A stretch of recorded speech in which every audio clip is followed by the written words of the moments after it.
Amid recent speculation about Prince Andrew possibly being evicted from his royal home, it appears that the monarch is considering a new plan that involves thanking key members of the royal family, particularly Duchess Sophie and Prince Edward, for their increased responsibility during a challenging time. Intriguingly, more than one friend of the Yorks has suggested the same theory to me as to why this eviction campaign has begun. Could it be that the king sees the royal lodge as a potential future home for Queen Camilla, where she's to outlive him?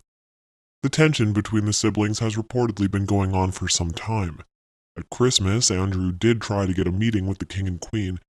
They kept him at arm's length, an insider noted. Charles really wants to have the space for her in a private area that's close enough to the family, and close enough to where she will be safe and familiar with. There are whispers that the future King William might also be behind the scenes pushing King Charles to oust Andrew. The princess has long held a grudge against Prince Andrew over his treatment of his wife, and it could prove key in the uncle losing the royal lodge. However, it's not known that the Prince and Princess of Wales intend to move their family there, or think it should go with other working royals like Prince Edward and his wife Sophie. Despite Charles wanting his relative to leave the property, it gave her take on what's going on behind the scenes. It's doubtful that King Charles, who, along with his daughter-in-law Catherine Middleton, is battling cancer. It's in the mood for a knockdown dragout with his brother.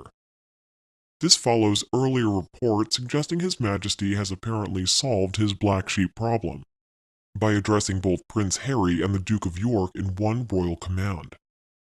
Finally, it means that a subtly grand residence can be made ready for the royals who really matter, William and Catherine. Charles is determined that the Royal Lodge is the only residence on the royal estate at Windsor that's big enough and regal enough for his heirs.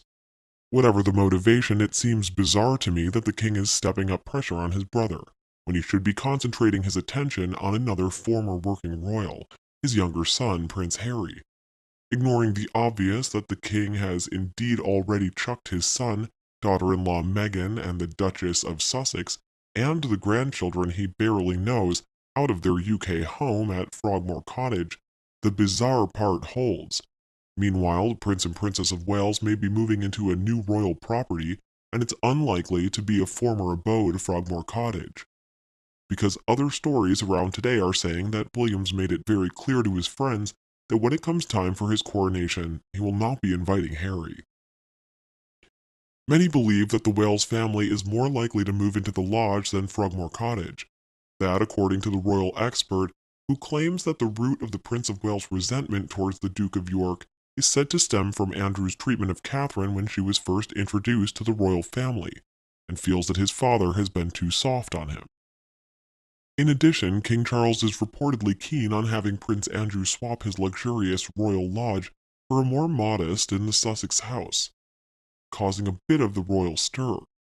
The proposed move is said to be creating tensions between the brothers, with Andrew not too keen on the idea of downsizing.